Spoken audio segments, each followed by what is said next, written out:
finally 24-hour economy eba started. It must be presented to.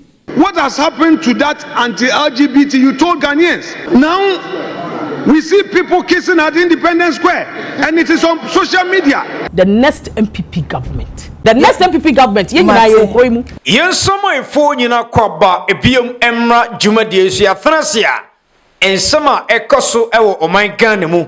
Yede ni nyina ebre ahefo finally 24-hour economy eba be starte na emu nkomo te say quick one.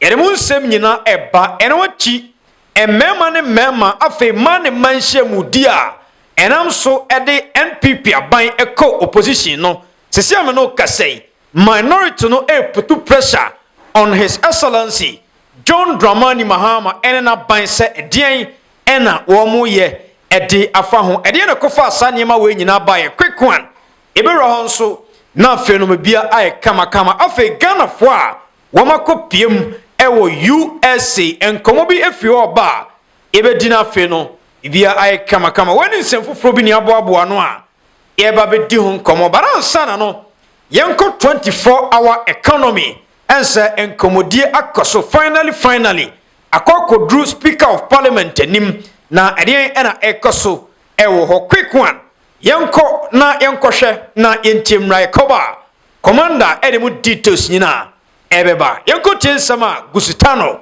area tuja. The program is made up of 3 anchors: production transformation, supply chain and market efficiency, and human capital development.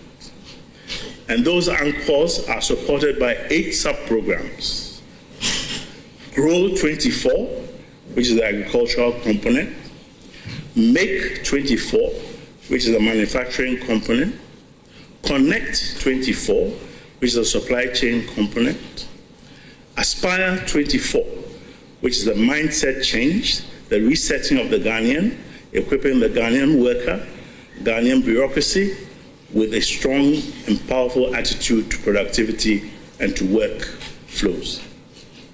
Because without that, we cannot achieve the design of reset that is the ambition of all of us as a country, and not just the president's ambition. Digital technology and acquaintance with digital technology to our workforce, beginning with the TVET system and mainstreaming digital education as part of the curricula of TVET, so that we create a workforce that is upcoming, that will be as digitally fluent as any other workforce in Africa or indeed on the globe.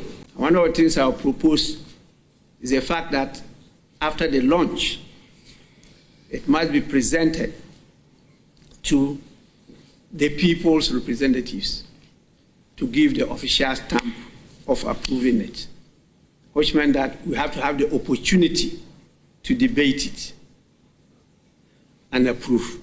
Then you get the buy-in of all the organs of government, but you give legitimacy by saying that yes, the people that we represent agree that this program will work to their benefit with our approval. Okay, Commander. Yeah, Director. What a quick one. Young man, seminum, and then some dozen. Of course. But then 24-hour economy. Yeah. As a policy beer and this year by the buy, you know. I'm on for her so to about the Mawomo. Yeah. And within 6 months, me fun say ye trouble 6 months. Yeah. Question amount for Bishan said 24-hour economy. His Excellency John Mahama Kase or de Bano. And say amount for say woman who him. But finally, and say after na the neighbor started the quick one. Any can you come away? Well, Director, I mean, I mean, charge for nothing. It's just an eye in Hunkomo. Yeah. Director, and no crescent ye in say, a bright yaba 24-hour economy promise and a washaba qua.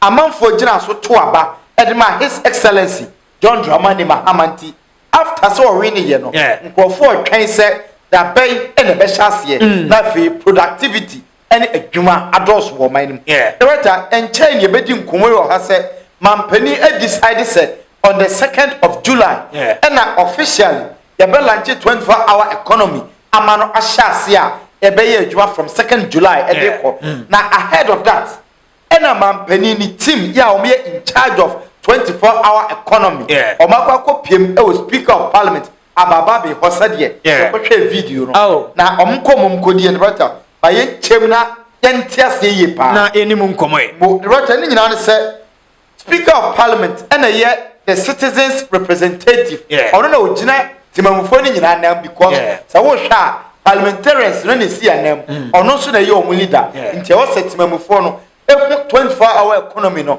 sadi ade ni city ankasa ansa na ya pahonto ama na sase na ya chemu 9 ewata gusitano e kirekire mu no say there was the role 24 role 24 no eno ya agriculture component eno ya farming ye din ke dunkomo we say mampani ni pesa ode agriculture a developing country na ode boost to jobs and employment because washa enyuma na eni ho no the agri sector no kwa betumi ama nyuma aba oman nim nti ye kan kokon nketenkete ye ka crop farming ni nyina ebe fall under role 24 the right no achi next one make 24 na make 24 no o say eno manufacturing component nti manufacturing companies ene wo mo a omo manufacture eniama hodo omo ye mfidie omo ye nade omo ye njuwa ne ntesede ka ho bia no right aban no ni companies no enso ebe ka bom na o matimi a produce niema more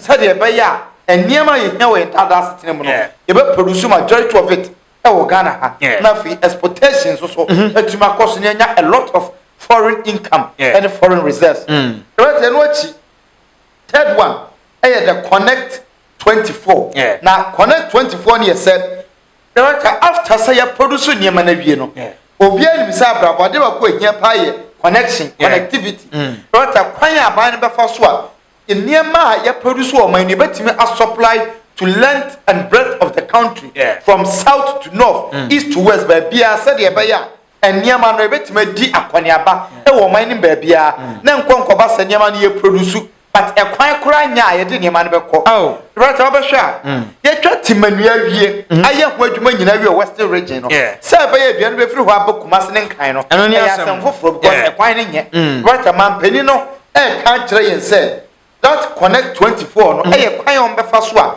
means of transportation means of supply any sa niema ni nyina no supply chain no e betimi aye adwuma right the last one aspire 24 na aspire 24 no eno mindset change of mindset what you din kumo we say Ghana be ya je say ya dwen e team na change enti as part of 24-hour economy mampani susu say that is the game changer ya mampani akasa kai say election na o win ye susu say 24-hour economy no eno na ye game changer say ye game changer dia what any game changer no must succeed na dia ba kwa be na succeed no the mentality the mindset adwuma ne ye babie private person ajetum say many abani be 24-hour economy hyehyeye wo fa adwumafo no ene ya ombekwa akoda na di adwempa o me de be adwuma no enu betima ma adwuma na gu ebetima ma adwuma na yiye nti bampani say or reset Ghana dia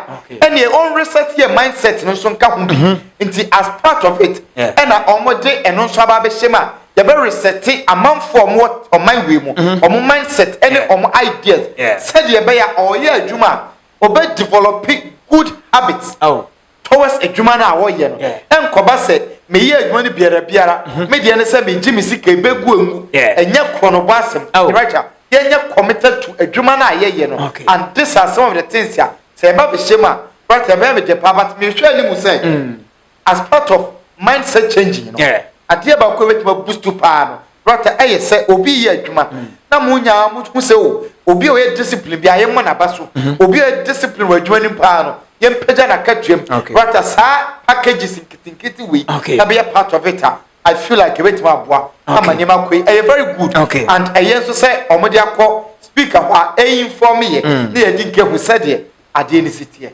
24-hour economy eno no ebe game changer ama NDC aban men kase John Mahama but an NDC aban because 2028 eteheya say eniema be koyi a efisesi in the 24-hour economy no eno na mranche ne maba ohwe so to abama John Mahama menka na say eno so ka ho ena omo so to aba because na mabunu ni su adwuma omo se adwuma ni oman mu eno nti na mabunu no edwane fro oman Ghana mu etu kwan sa it is adwuma bo oman Ghana mu a ye ntu kwan biem anti 24-hour economy no adwuma ba ebe game changer of course ama NDC aban yes nti yemo maba so yemfi wana very good yemfa no si na enko ye next issues okay quick one yenko tie nsama okujeto ablakkwade atodwa afa Ghana fo a ewo USA ense be to dwa se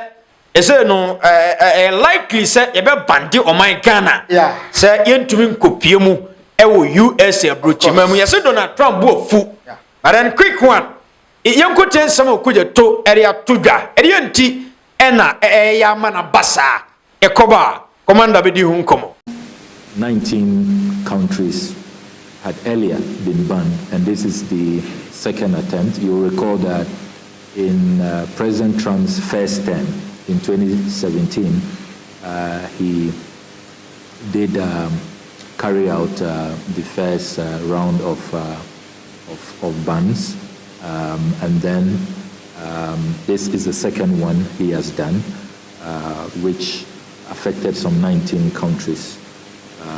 The Washington Post report has created considerable anxiety, and that report came to all of us as a surprise.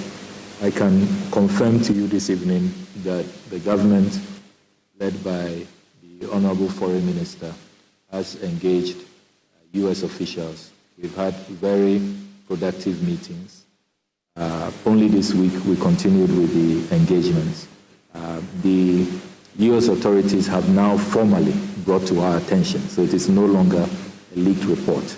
They inform us that 10 days ago they were informed by the White House of the plans to take an expanded view of the President Trump bans. The ban, according to U.S. officials, will affect countries not complying with some 12 items, a criteria that they have outlined. Those 12 items, as they have formally communicated to us, they are varying. They cut across a wide array of matters of concern to U.S. authorities, including terrorism, countries that fund terrorism, state-sponsored terrorism. It includes countries that have become havens for violent extremists to operate.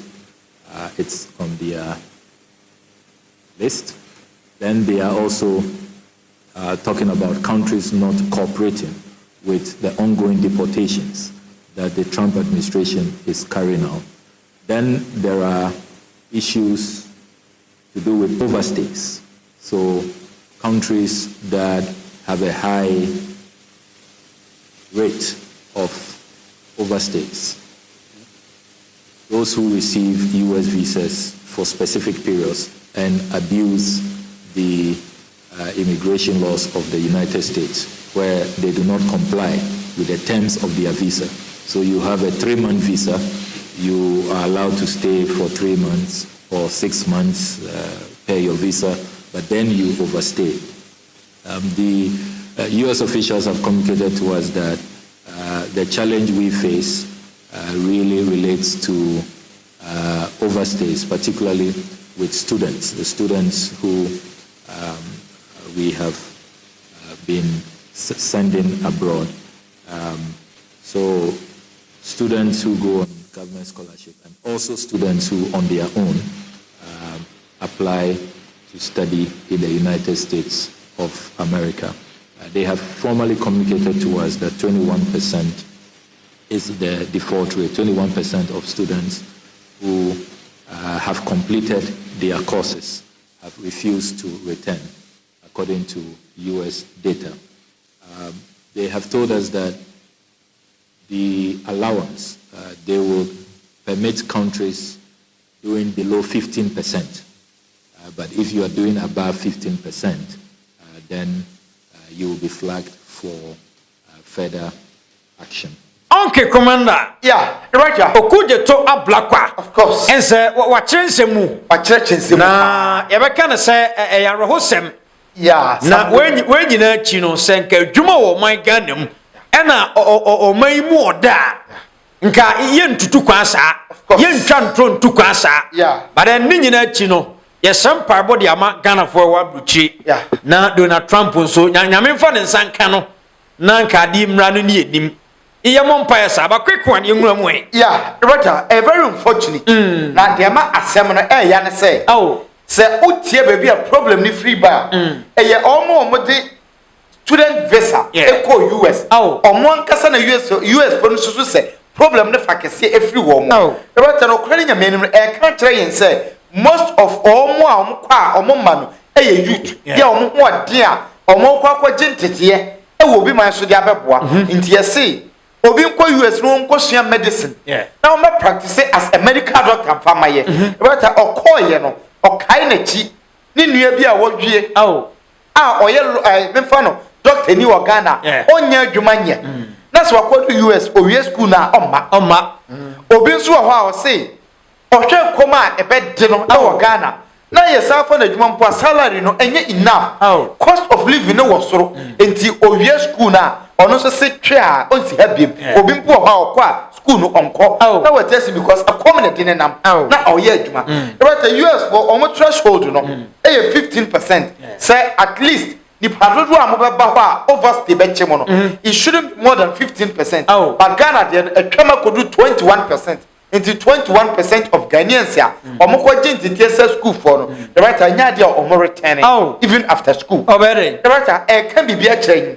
A woman said most of Ghanaians say Saudi we but directed to me aside say ebesi amount phobia genuinely or more papa so mo betu kwan akoye adwuma o mo betu kwan akwai knowledge e dia ba no esi wo mo kwan but aside that but e kan se bia kire yen say yen chichire man ni yi sem ni nyina no say chichire o man ni ya some of these things aye even yen kwa South Africa ebe hardly say South Africa ni beka se me tu kwan kwa bruchi. Yeah, of course. Intensi sa. Yeah, right now no correct. Say ye ka se ye ka. Omo ye omo man ni. Omo ye omo ni ye yenti. Even ye nuam North Africans no. Yenti so Morocco for no. Algeria, Egypt. Omo rashi say omo tu kwan kwa no because they feel okay. Adwuma wo kro nim. Say omo nya adwuma no so no omo ya. Standard of living a year into the Bobatonic account. But these are certain things here. A ban should take into consideration. Right away, no baby, a general Nino. But I said the US for an year, a Canada. A year ban and a omodemaya either say or more restricted say at the normal limited into chances in the kit where be. And I say, you bet me any total. Right at any of it. Me say, a bedroom review home. Akonto bebrebe amanfo tu kwotatan bruchi no ebedum rebi no aha emrofo no befa kwa bia so asia no kwan aje sa wo kekere wo man na wo tena wa ankaza wo tena wo man mu of course ebedum rebi no untimi nkonkotena obi man so tie be se oman ye nyina ye nkekere se be ebetimi atem of course because you see enya kwa no ente se wo to wo man mu right no kwa ena we kwa de man ha adwene say ota se ban ni say ebeto ye so a one thing me check me ko hu ye eye ade ba kwa no so ye say a friend of heightened scrutiny say wo pese wo ye process bi wo ye Ghana ni na wo ye process bi US and how kwa said don't be scrutinize wo oh ye betina me right enya sem kitwa and the last one no kwa no restricted transaction say oh yeah transaction but I say bi mo so wo that is the problem obi e Ghana omo de so omo de omo ma ye mfo omo ma nti opese ni nua bi nya transaction man obi e school ni efie for nya transactions bi right a whole lot of issues restricted right na e hard but yam fa this okay yam feel na say answer South Africa phobia ba be gina Independence Square of course say he for na wo matwa picture of course eye memma mienu na chese as a picture ni mu esusu say omo ye memma as omo di hyiamu oman mu ye beka ne senka ye kra ye chiri what you say but nanu bi na don kwakufu ado bi onu koto na nim se nkonsan na meyamra o mayimu na don kwakufu ado se da bi da onu one sign da ena John Mahama beteki over but onu say Sam George nso eye hu deda makoye nsem bebre but se me no kase ehu asama san ba baransa na commander bedi hu nkomo no yenkotie nsama Afenyo makin area tudwae koba commander the nsem ni nyina beto aso with an urgent bill. What has happened to that anti-LGBT? You told Ghanaians that you are against this surge of LGBT. You would enact a law. Now we see people kissing at Independence Square, and it is on social media. Men are practicing it, and it's all over. Mr. Speaker, we are not seeing urgency there. Mr. Speaker, this is the same government in opposition talking about this law, and then the only urgent bill the Minister of Interior brings is that he wants to now amend the Holidays Act.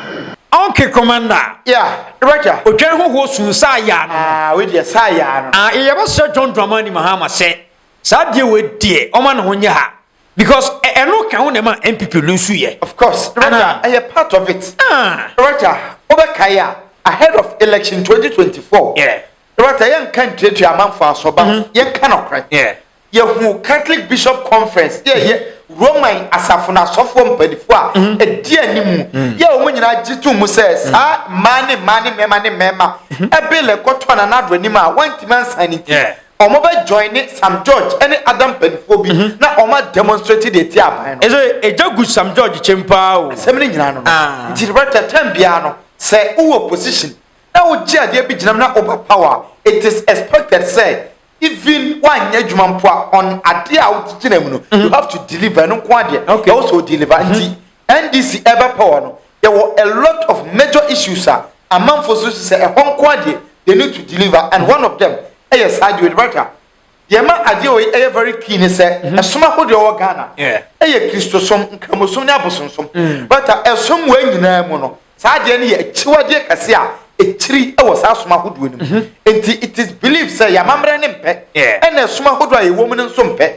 enti mampani bia obeba bia mi no it is expected say ubetu ho anamo in a right way say the Ghana for dwene no also be dwene towards that direction enti mampani his excellency John Mahama wabra oye campaign okaye say sade no onso so enti nyina ye expectation say oba no ko ba be sign bill na maye ena unfortunate obaye no na sa parliament no ye dissolve enti bill no expire e wo say ye new bill right etoda bia ye be ma buy the benefit of the doubt na moment me nka say ye ma the benefit of the doubt nti ye chichiri ye nsa gu ye chi and e ye nsa gu ye bo say ya hwa buy ne say ye ma 4 years at least e dey wo 4 years nti ye ma 4 years ni nyina ma ne say ye ntwen self after 4 years no e do no be this are certain things ye ntimi ntwen the presidency have to act quick. Right, ye titum say, Mampeni at the Constitutional Review Committee. Oh, okay. Yeah, omu review constitution, no.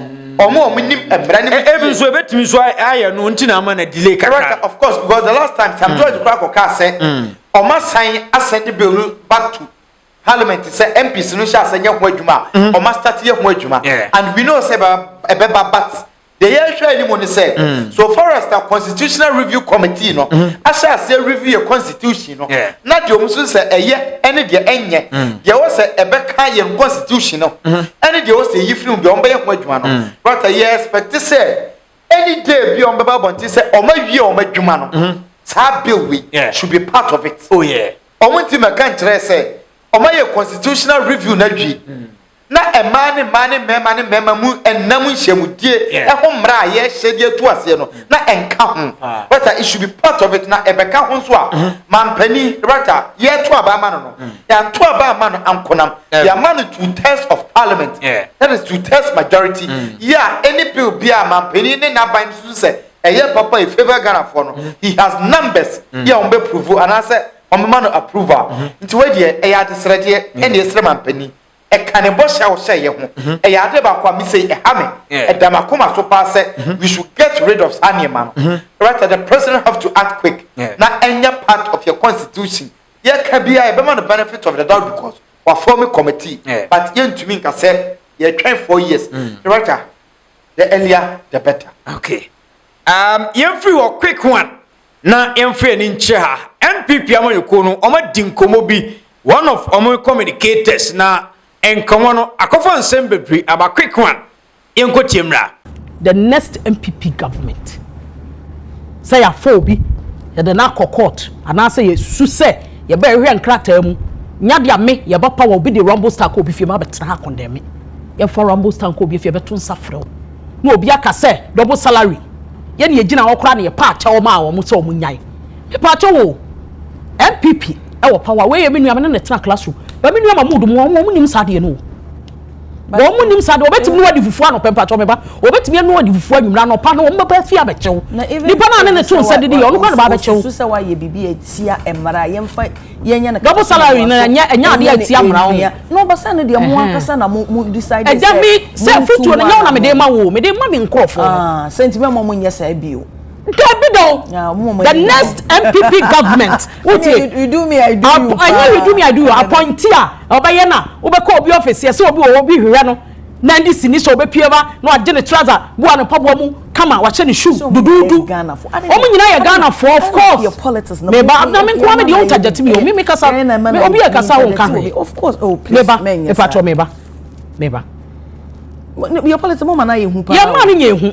Enya MPP abreso ne be ma politics aye hu me say me to me MPP fofo eye da ya power any position ye transcend ne de table e be kwakwohwa ha e be kwakwohwa ni say e kohwe wo wia na me nuani Mahmoud kwa me na tena TV so me na ye say wo mu obi be diga ye ne bi nsanwumre ano papa no de ade akata ne ma hye boxer shorts aba ofie so obefa so e bi na ye be company form ba ka ko gina say me ne call school me ne kwa na kwa assemblies of all me ne kwa na baptist me ne kwa ha eya amanyoko no na beto aba ma wo so you member of parliament so you member of parliament who gina on the ticket of the new patriotic party and a work parliament etu kwa of course men ka say NDC ni your tamfo CPP ni your tamfo dey be that me I have lot of NDC friends it's a law no the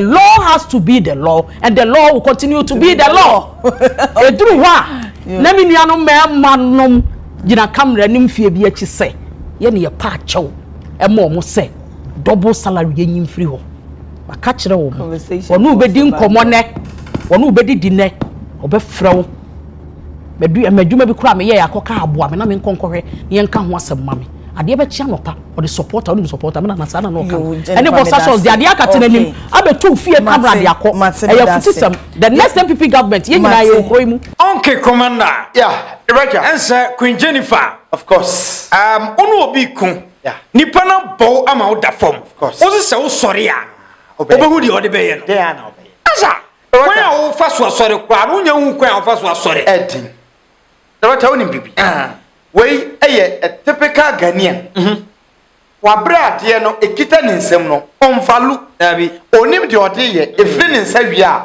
ogina kire no o kire amanfo ade no de ye mfanye ne value ene kwan fa so ye be wo so ye de ma wo ena wantimi rata ye de bottom my de kra ma fa kra hye botom wantimi okogina nchen a wo kire obi kwan fa so a obepie botana no de kra hye ene orai eku amanfo pa wo rata no kra ni nyame anim nie so we say the law is the law and the law have to be the law and then so the law is the law and the law is the law emranu guso ye adwuma osusu say obiti boni na MPP ba power MPP will not favor the person emranu nya adwuma it is good ye nyina sa na ye pe obi se na ebe check akran sa na MPP ba power kwa na wo ma ba ndi MPP mra power no na maami we no wa babrewa Roger, asem ni nyina ne say said ye nipa ne kana ye no kra because ye de mra ne maamo say MPP for monye mra na momfa nya adwuma o ka kire say NDC for bokro no dodo enti monye mra no na momfa mra ne nya adwuma moje na mo say momfa de mra ne si nche mo de momfa mra ne nya adwuma ene ye si okay ye nya suma mo mission aye de suma mo no mo enti man deliver enti munya adwuma ne nto ho na ye mfa from mra we brought NDC back and NDC for say the law is the law said you kana enti mo de mra ne be ye adwuma so mo de mra ne ye adwuma ekosi time mo be sesa free mra ne ho we will maintain them in power because ye probi o de mra be ye adwuma ye mpe obi a Obabeka se mintimi no metamfo nya adwuma yempe obi obabeka anansi stories atre ye obi a oye strict oye ne maame ba kra na bokro no a emra ne ubedi obeyiwama that is how we want it emwa se omo opposition no they are very strict with the law omo aban mu dia they are not strict with the law e ho ne de obi aye de opebia omunya ko position pe na ona omo kai mra e ka mra kese right we cannot continue to entertain this assembly ne say you are in opposition e ye pa say o ka mra no ho asem say e mra ne nya adwuma we agree you be put pressure on the government obia in the previous government any current administration what the oman sika what bokro no we agree emra ne ni bedi it is say kwachi MPP ni bia yempa so bi be sori akwa gina NIB office ebeko yoku say yentiase yempa se MPs ebeko akotena tena former roro mo mpaboa say yentiase munyi nipa ne me because the law is the law emra ne na ye adwuma we should accept it a very good communication but yen hese emra no ebe ye adwuma throughout yam fancy eko ebesa babiem ahe brighter media yakra efo nyina